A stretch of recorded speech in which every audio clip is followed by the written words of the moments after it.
Hey everyone, कैसे हैं आप सब। Welcome to the second class of the Punjab land revenue act 1887। तो आज का टॉपिक है रिवेन्यू ऑफिसर्स। इस टॉपिक को स्टार्ट करने से पहले कुछ इम्पॉर्टेंट बात जो मैं आपको बताना चाहती हूँ कि ये जो आज का हमारा टॉपिक है रिवेन्यू ऑफिसर, इस पर मैंने एक पूरा लॉन्ग आंसर जो है वो रेडी कर लिया है। आप जब अपने नोट्स बनाओगे तो ये आपके लिए हेल्पफुल होगा। इसमें कोई एक दो मैंने केस लॉज भी इंक्लूड करे हैं जो आपके आंसर को इफ़ेक्टिव बनाएगा, और मैंने इसमें डायग्राम्स जो हैं वो यूज़ करी हैं जो आपको हेल्प करेगी एग्ज़ाम में आंसर राइटिंग के टाइम। ठीक है, तो अभी हम अपना स्टार्ट करते हैं आज का सेशन। सबसे पहले है इंट्रोडक्शन। तो पंजाब लैंड रिवेन्यू एक्ट 1887 बनाया गया था for record of rights, means maintaining an official record of ownership and other related details of land or property। ये एक्ट बात करता है लैंड के रिवेन्यू कलेक्शन की और ज़मीन से जुड़ी दूसरी लाइबिलिटीज़ के रिगार्डिंग। इस एक्ट के अंडर अलग अलग ऑफिसर्स अपॉइंट किए गए हैं जो इस एक्ट के एम को पूरा करते हैं और पूरा करने का काम करते हैं। रिवेन्यू ऑफिसर के मामले संभालने के लिए स्टेट गवर्नमेंट ने रिवेन्यू ऑफिसर्स अपॉइंट किए हैं। किसने अपॉइंट किए हैं रिवेन्यू ऑफिसर्स? स्टेट गवर्नमेंट ने। अंडरलाइन कर लो, स्टेट गवर्नमेंट ने अपॉइंट किए हैं। ठीक है, नेक्स्ट है रिवेन्यू ऑफिसर की डेफिनेशन। तो इसकी डेफिनेशन कौन से सेक्शन में डिफाइन है? सेक्शन 3 सबसेक्शन 12 में रिवेन्यू ऑफिसर की डेफिनेशन डिफ़ाइन की गई है। कौन से सेक्शन में डिफ़ाइन की गई है? सेक्शन 3 सबसेक्शन 12 में। पढ़िए इसको। Revenue officer having authority under this act to discharge the functions of revenue officer. In other words, a revenue officer is an individual who is appointed by the state government to collect the revenue like tax and duties on the behalf of state. He must use power and act accordingly the provisions of this act। क्या मतलब है इसका? Revenue officer का काम होता है state government के behalf पर रिवेन्यू जैसे टैक्सेस को कलेक्ट करना। ये ऑफिसर इस एक्ट के प्रोविज़न्स के अकॉर्डिंग ही पावर का यूज़ करते हैं।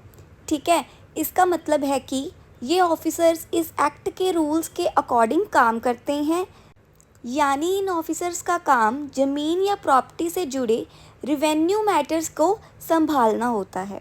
ठीक है, तो स्टेट गवर्नमेंट रिवेन्यू ऑफिसर्स को अलग अलग क्लासेस में अपॉइंट कर सकती है, जैसे कि financial commissioner, collector, commissioner, assistant collector of second grade, assistant collector of first grade और असिस्टेंट कमिश्नर, तहसीलदार और नैब तहसीलदार। ठीक है, तो ये अलग अलग क्लासेस हैं जो स्टेट गवर्नमेंट अपॉइंट करती है। ठीक है, किसकी क्लासेस हैं ये? रिवेन्यू ऑफिसर्स की क्लासेस हैं। ये ऑफिसर्स लैंड के रिवेन्यू मैटर्स को संभालते हैं और अपने डेजिग्नेटेड एरिया में रिवेन्यू कलेक्शन और इसके रिलेटेड जो ड्यूटीज़ होती हैं उसको देखते हैं। अब देखो, अलग अलग लेवल्स के ऑफिसर्स को अपॉइंट करने से होता क्या है? जब हम अलग अलग लेवल्स के ऑफिसर्स को अपॉइंट करते हैं तो जो रिवेन्यू एडमिनिस्ट्रेशन का काम है ना, वो ऑर्गेनाइज्ड तरीके से होता है। ठीक है, अब इन ऑफिसर्स को हम जल्दी से एक बार शॉर्ट में देख लेते हैं, बाद में डिटेल में करेंगे हम विद सेक्शंस इसको। ठीक है, तो अब सबसे पहले आते हैं फाइनेंशियल कमिश्नर। फाइनेंशियल कमिश्नर जो होते हैं ये सबसे ऊपर वाले ऑफिसर होते हैं। ठीक है, जो ओवरऑल रिवेन्यू मैटर्स को देखते हैं। ठीक है, सबसे ऊपर कौन होता है? Financial commissioner. इनके बाद आते हैं सेकंड नंबर पे कमिश्नर। एक स्पेसिफिक डिवीज़न या रीजन के लिए ये रिस्पॉन्सिबल होते हैं, इनको अपॉइंट किया जाता है और ये उस एरिया में कलेक्टर्स और दूसरे रिवेन्यू ऑफिसर्स के काम को सुपरवाइज करते हैं। ठीक है, थर्ड आते हैं हमारे पास कलेक्टर, जो कि डिस्ट्रिक्ट के लिए अपॉइंट होते हैं और लैंड के रिवेन्यू का असेसमेंट और कलेक्शन करते हैं, साथ ही लैंड के रिकॉर्ड्स का मेंटेनेंस करते हैं। ठीक है, अब इसके बाद आते हैं assistant collector of first class. ये ऑफिसर्स कलेक्टर की मदद करते हैं और रिवेन्यू एडमिनिस्ट्रेशन से जुड़ी स्पेसिफिक टास्क जो होते हैं उसको देखते हैं। ठीक है, और फिर आते हैं फिफ्थ नंबर पे हमारे assistant collector of the second grade. ये लोअर रैंकिंग असिस्टेंट कलेक्टर होते हैं जो हायर रैंकिंग रेवेन्यू ऑफिसर्स की हेल्प करते हैं। ठीक है, तो ये था हमारा एक छोटा सा ओवरव्यू इन ऑफिसर्स का। सबसे पहले हमने देखा फाइनेंशियल कमिश्नर जो सबसे ऊपर होते हैं।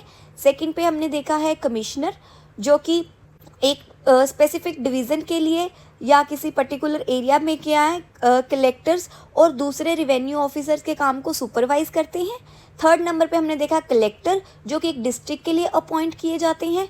फोर्थ पे असिस्टेंट कलेक्टर फर्स्ट क्लास, ये ऑफिसर्स जो होते हैं वो कलेक्टर की हेल्प करते हैं रिवेन्यू एडमिनिस्ट्रेशन के रिगार्डिंग। और लास्ट पे हमने देखा असिस्टेंट कलेक्टर सेकेंड ग्रेड जो हायर रैंकिंग रिवेन्यू ऑफिसर्स की हेल्प करती हैं। ठीक है, अब हम इनको डिटेल में पढ़ते हैं विद सेक्शन। तो सेक्शन 7 से स्टार्ट होता है हमारा फाइनेंशियल कमिश्नर। सेक्शन 7 किसके साथ डील करता है? फाइनेंशियल कमिश्नर के साथ। बेसिकली फाइनेंशियल कमिश्नर पंजाब के रिवेन्यू डिपार्टमेंट के हेड होते हैं और स्टेट गवर्नमेंट के थ्रू इनका अपॉइंटमेंट होता है। उनका जुरिस्डिक्शन पंजाब के सारे हिस्से तक एक्सटेंड करता है। इन्हें सेक्शन 7 के अंडर इंटरेस्टेड फंक्शंस को परफॉर्म करने का काम करना होता है।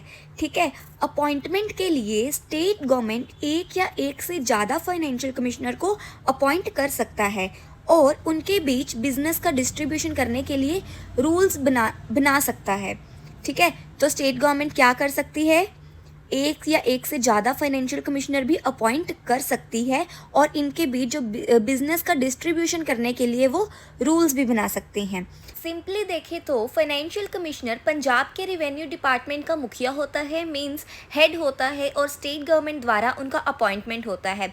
उनका काम पंजाब के सारे हिस्से तक एक्सटेंड होता है और अंडर सेक्शन 7 में जो फंक्शंस बताए गए हैं उनको परफॉर्म करने होते हैं। ठीक है, तो नेक्स्ट है एडमिनिस्ट्रेटिव कंट्रोल। फाइनेंशियल कमिश्नर का administrative control under section 11 subsection 1 और 2 में दिया गया है। ठीक है, तो ये सेक्शन क्या कहते हैं कि फाइनेंशियल कमिश्नर को स्टेट गवर्नमेंट के अंडर काम करना पड़ता है। फाइनेंशियल कमिश्नर को किसके अंडर काम करना पड़ता है? स्टेट गवर्नमेंट के अंडर। सभी रेवेन्यू ऑफिशियल्स की जनरल सुपरविज़न और कंट्रोल जो है वो फाइनेंशियल कमिश्नर के पास होता है। इसका मतलब है कि फाइनेंशियल कमिश्नर रेवेन्यू डिपार्टमेंट के हेड हैं जो स्टेट गवर्नमेंट के गाइडेंस के अंडर काम करते हैं। इस तरह फाइनेंशियल कमिश्नर रेवेन्यू डिपार्टमेंट की पूरी टीम का सुपरविज़न और कंट्रोल करते हैं। नेक्स्ट है सेक्शन 8। सेक्शन 8 डील करता है कमिश्नर्स के साथ। इस सेक्शन में हमें बताया गया है कि जो स्टेट गवर्नमेंट है वो अपॉइंट करती है कमिश्नर्स को, डिप्टी कमिश्नर्स को, असिस्टेंट कमिश्नर को और एक्स्ट्रा असिस्टेंट कमिश्नर को। ठीक है, तो स्टेट गवर्नमेंट इनका अपॉइंटमेंट करती है और इनका जुरिस्डिक्शन जो है वो डिस्ट्रिक्ट के ऊपर होता है और उन्हें इस एक्ट के अंडर असाइन किए गए फंक्शंस को ही परफॉर्म करना होता है। ठीक है, तो जो ये कमिश्नर्स हैं इनका जो जुरिस्डिक्शन है वो कहाँ है? डिस्ट्रिक्ट के ऊपर है और इन्हें कौन से फंक्शंस परफॉर्म करने होते हैं जो इस एक्ट के अंडर इनको असाइन किए गए हैं। नाउ सेक्शन 11 सबसेक्शन 3 के अकॉर्डिंग कमिश्नर को फाइनेंशियल कमिश्नर के जनरल सुपरिटेंडेंस के अंडर काम करना पड़ता है। मतलब फाइनेंशियल कमिश्नर की ओवरऑल सुपरविज़न के अंडर कमिश्नर काम करता है। इसलिए कमिश्नर अपने डिवीज़न में रिवेन्यू डिपार्टमेंट का हेड होता है जो सभी रिवेन्यू एक्टिविटीज़ को कोऑर्डिनेट और मैनेज करता है। नेक्स्ट है कलेक्टर। इन सिंपल वर्ड्स में देखें तो डिस्ट्रिक्ट का डिप्टी कमिश्नर कलेक्टर होता है, यानी कि वो डिस्ट्रिक्ट के चीफ रेवेन्यू ऑफिसर के रूप में लैंड रेवेन्यू का डिप्टी कलेक्टर होता है। वो स्टेट की प्रॉपर्टी का कस्टडियन भी होता है और इस एक्ट के द्वारा आउटलाइन किए गए फंक्शंस को परफॉर्म करता है। तो ये सेक्शन क्या कह रहा है कि डिस्ट्रिक्ट का डिप्टी कमिश्नर कलेक्टर के रूप में काम करता है। इसका मतलब है कि वो डिस्ट्रिक्ट के मुख्य रेवेन्यू अधिकारी के तौर पर लैंड रेवेन्यू का डिप्टी कलेक्टर होता है। इसी तरह वो स्टेट की प्रॉपर्टी का भी रक्षक होता है और कलेक्टर पर ये रिस्पॉन्सिबिलिटी होती है कि वो इस एक्ट के अकॉर्डिंग फंक्शंस को परफॉर्म करे और इसी प्रकार वो डिस्ट्रिक्ट के रिवेन्यू सिस्टम का एक इम्पॉर्टेंट और की ऑफिसर होता है जो स्टेट की प्रॉपर्टी और रिवेन्यू एक्टिविटीज़ का ध्यान रखता है। ठीक है यहाँ तक। नेक्स्ट है सेक्शन 11 सब सेक्शन 4। इसके अकॉर्डिंग कलेक्टर कमिश्नर के जनरल सुपरिटेंडेंट्स के अंडर काम करता है, लेकिन कलेक्टर अपने डिस्ट्रिक्ट में सभी और रेवेन्यू ऑफिसर्स को कंट्रोल करता है। इसका मतलब क्या है कि वो डिस्ट्रिक्ट के रेवेन्यू ऑफिसर्स पर अपना कंट्रोल रखता है, जबकि कमिश्नर उन पर ओवरऑल सुपरविज़न रखते हैं। तो इस सेक्शन में हमने पढ़ा है कि जो कलेक्टर हैं वो कमिश्नर की ओवरऑल सुपरविज़न के अंडर काम करते हैं, लेकिन कलेक्टर अपने डिस्ट्रिक्ट के रेवेन्यू ऑफिसर्स पर डायरेक्ट कंट्रोल रखते हैं। कमिश्नर की रिस्पॉन्सिबिलिटी ओवरऑल सुपरविज़न की है, जबकि कलेक्टर डिस्ट्रिक्ट के ऑफिसर्स को डायरेक्टली मैनेज करती हैं और उनकी एक्टिविटीज़ को रेगुलेट करती हैं। ठीक है। नेक्स्ट है section 9 appointment of tehsildar and naib tehsildar. इस सेक्शन के according state government assistant collectors को फर्स्ट क्लास या सेकंड क्लास के रूप में अपॉइंट कर सकती है। कैसे करेगी? नोटिफिकेशन के थ्रू अपॉइंट करेगी, और स्टेट गवर्नमेंट इन ऑफिसर्स के नंबर को भी फिक्स करती है। ये ऑफिसर्स अपने डिस्ट्रिक्ट के अंदर का जुरिस्डिक्शन एक्सरसाइज करते हैं जहां उनका अपॉइंटमेंट हुआ है। ठीक है। इसी तरह से स्टेट गवर्नमेंट असिस्टेंट कलेक्टर्स को डिस्ट्रिक्ट में अलग अलग लेवल पर अपॉइंट करती है, उनके फंक्शंस और रिस्पॉन्सिबिलिटीज़ को भी डिफ़ाइन करती है। ठीक है। नेक्स्ट है सेक्शन 10। ये सेक्शन हमें बताता है कि स्टेट गवर्नमेंट डिसाइड करती है कि कौन से क्लास के रेवेन्यू ऑफिसर्स को कौन कौन से फंक्शंस दिए जाएंगे इस एक्ट के अंडर। इससे ये इंश्योर होता है कि हर लेवल के ऑफिसर्स को उनके रोल्स और रिस्पॉन्सिबिलिटीज़ क्लियर तौर पर डिफ़ाइन किए जाएं, ताकि रेवेन्यू एडमिनिस्ट्रेशन जो है वो स्मूथली और इफ़ेक्टिवली वर्क कर सके। नेक्स्ट है section 12 powers of the commissioner, financial commissioner and collector. तो इसका फर्स्ट पॉइंट है a commissioner shall control all the revenue officers in his division. इसका मतलब है कमिश्नर अपने डिवीज़न में सभी रेवेन्यू ऑफिसर्स पर कंट्रोल रखते हैं, जिससे उनका सुपरविज़न का काम होता है। ठीक है। क्या कह रहा है फर्स्ट पॉइंट कि कमिश्नर जो हैं वो अपने डिवीज़न में सभी रेवेन्यू ऑफिसर्स पर कंट्रोल रखते हैं, जिससे उनका क्या होता है? सुपरविज़न का काम होता है। सेकंड पॉइंट है commissioner may by written order और in any other manner distribute the business to revenue officials under his control within his division. इसका मतलब है कमिश्नर के पास पावर है कि वो रेवेन्यू से रिलेटेड टास्क और बिजनेस अपने डिवीज़न के रेवेन्यू ऑफिशियल्स को असाइन या डिस्ट्रीब्यूट कर सकते हैं। ऐसा वो रिटन ऑर्डर देकर या किसी और तरीके से भी कर सकते हैं। ठीक है। तो क्या है हमारा सेकंड पॉइंट कि कमिश्नर के पास पावर है कि वो रेवेन्यू से रिलेटेड टास्क और बिजनेस अपने डिवीज़न के रेवेन्यू ऑफिसर्स को असाइन या डिस्ट्रीब्यूट कर सकते हैं। ऐसा वो थ्रू रिटन ऑर्डर या किसी अदर मैनर से भी कर सकते हैं। थर्ड पॉइंट है financial commissioner, commissioner collector may withdraw any case pending before any revenue officer under his control and either dispose of it by himself or refer it for its appeal to any other revenue official under his control। क्या बताया गया है इस point में कि जो financial commissioner है या कलेक्टर है, उनके पास पावर है कि वो किसी भी रेवेन्यू ऑफिसर से पेंडिंग केस है जो वो वापस ले सकते हैं, और या तो वो उसको खुद डिस्पोज ऑफ कर सकती हैं या फिर किसी रेवेन्यू ऑफिशियल को रेफ़र कर देंगी अपील या फर्दर हैंडलिंग के लिए। ठीक है।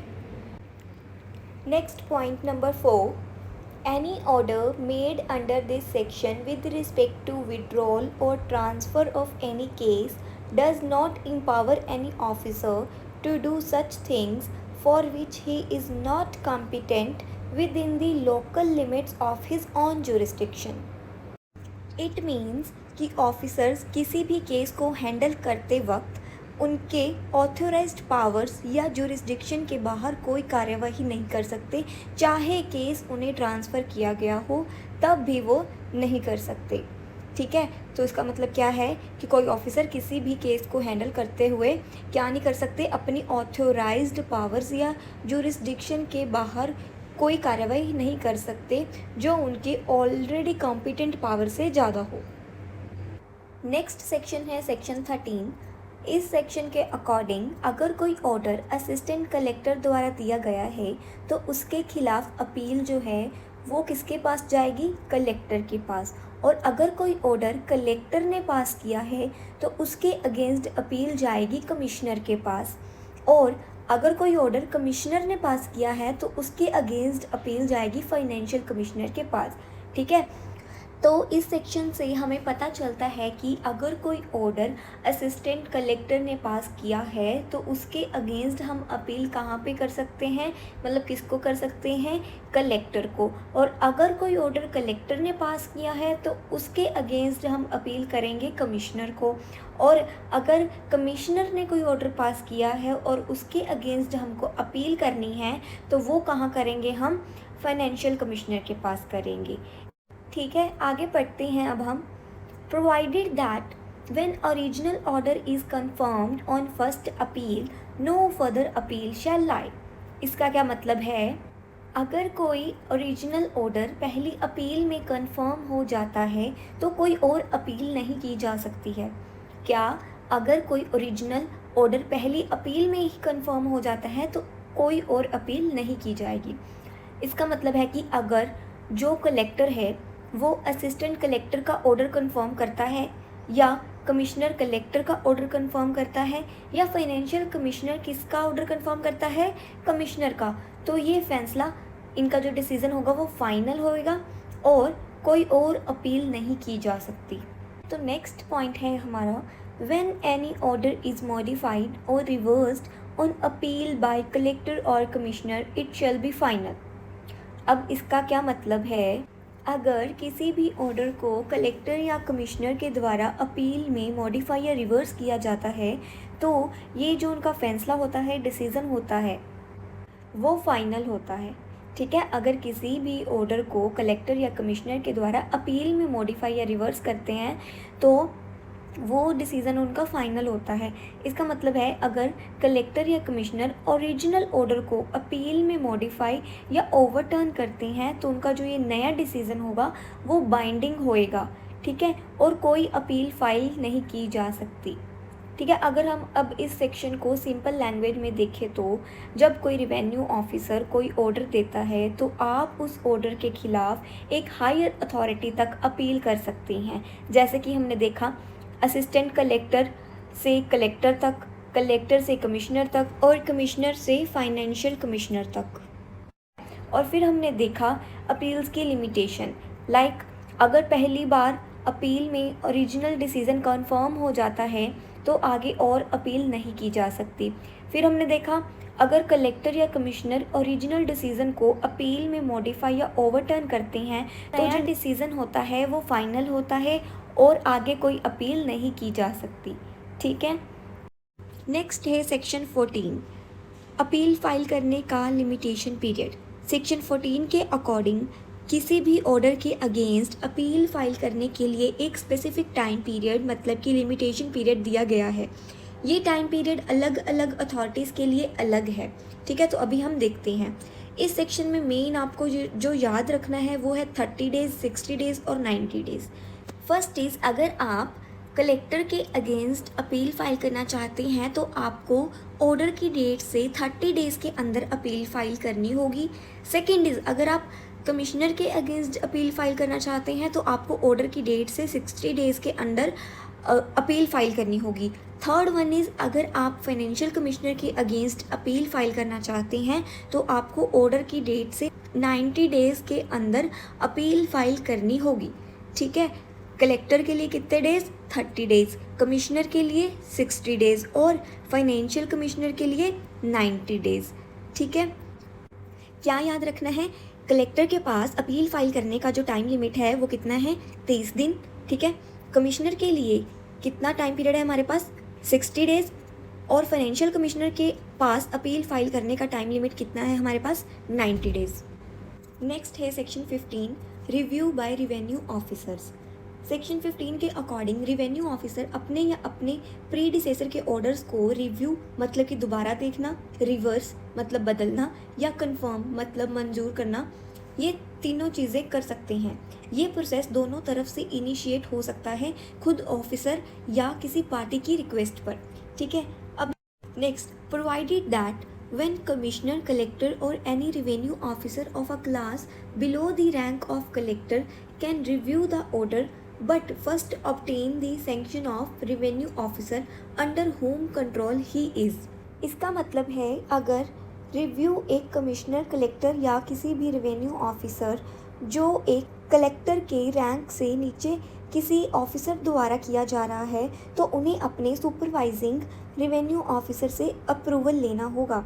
क्या मतलब है कि अगर कोई कमिश्नर, कलेक्टर या कोई रेवेन्यू ऑफिसर जो कि कलेक्टर से नीचे के रैंक का है वो रिव्यू कर रहा है तो उन्हें पहले अपने सुपीरियर रेवेन्यू ऑफिसर से अप्रूवल लेना होगा। ठीक है, next is The appeal for review of orders shall be made within the 90 days from the passage of order। इसका मतलब है रिव्यू का एप्लीकेशन है जो ओरिजिनल ऑर्डर के पास होने के 90 डेज़ के अंदर करना होगा। मतलब रिव्यू का जो एप्लीकेशन है ओरिजिनल ऑर्डर के पास होने के 90 डेज़ के अंदर फाइल करना ज़रूरी है। ऑलराइट, नेक्स्ट पॉइंट है reasonable opportunity of being heard shall be given to the affected parties. इसका क्या मतलब है कि सब अफेक्टेड पार्टीज़ को अपनी बात रखने का मौका दिया जाएगा रिव्यू डिसीज़न लेने से पहले।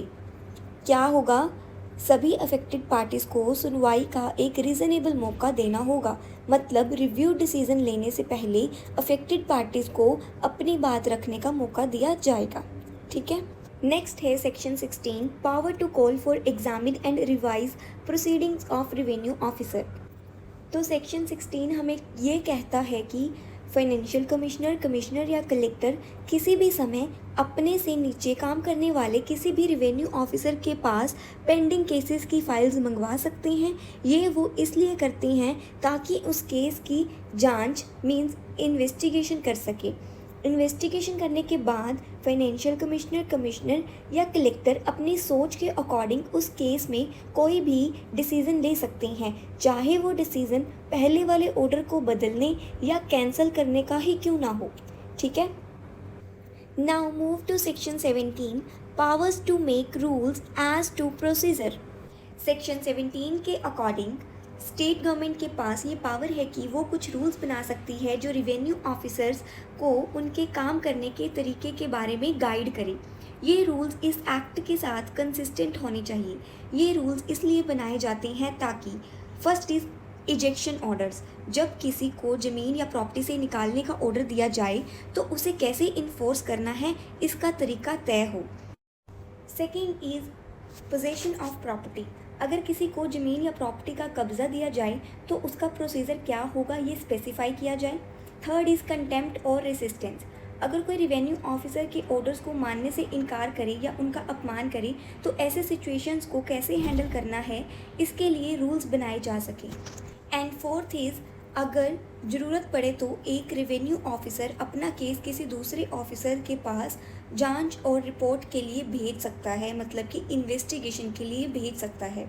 ये रूल्स बनाने का एम है कि रेवेन्यू ऑफिसर्स के काम करने का एक फिक्स्ड और क्लियर तरीका हो।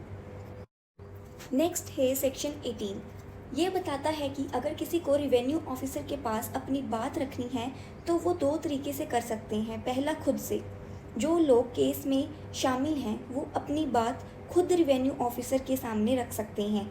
दूसरा, अपने एजेंट या वकील से, अगर वो लोग खुद नहीं आना चाहते या नहीं आ सकते तो वो किसी और को अपनी जगह भेज सकते हैं, जैसे अपना एजेंट, वकील या कोई लॉयर।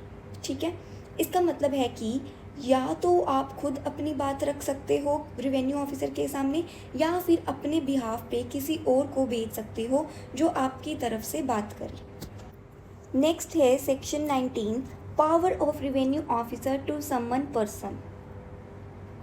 ये सेक्शन हमें बताता है कि जब एक रेवेन्यू ऑफिसर किसी केस या मैटर को देख रहे होते हैं तो उन्हें कई बार कुछ ऐसे लोगों की ज़रूरत पड़ती है जो उस केस के बारे में जानते हैं या जिनके पास कुछ ज़रूरी पेपर्स होते हैं। ऐसे में ऑफिसर उन लोगों को बुलाने का ऑर्डर दे सकते हैं जिस इंसान को बुलाया जाता है उसको उस ऑफिसर के पास उस दिन और समय पर आना पड़ता है जो उन्हें बताया गया है। अगर ऑफिसर ने कहा है कि कुछ पेपर्स या डॉक्यूमेंट्स लेकर आने हैं तो उस इंसान को वो भी लेकर आने पड़ते हैं। ये सब इसलिए किया जाता है ताकि ऑफिसर्स को केस को समझने में हेल्प मिले और वो सही डिसीज़न ले सकें।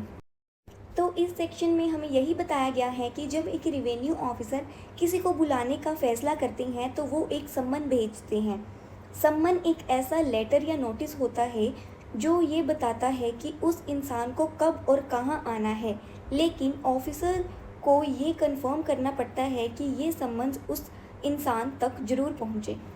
तो इन सम्मन्स को उस इंसान तक पहुँचाने के लिए कुछ तरीके होते हैं जो हमें दिए गए हैं सेक्शन 20 से 22 तक। Mode of summons. पहला, सीधा उस इंसान को देना।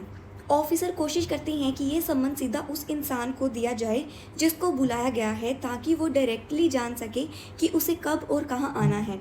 सेकंड, उसके वकील या एजेंट को देना। अगर वो इंसान खुद नहीं मिलता या बहुत बिजी है तो ऑफिसर उसका एजेंट या वकील जो उसके काम में मदद या हेल्प करता है उसको ये सम्मन्स दे सकते हैं। इस एजेंट या वकील का काम होता है कि वो उस इंसान तक ये सम्मन्स को पहुंचाएं। थर्ड है फैमिली के अडल्ट मेल मेंबर को देना।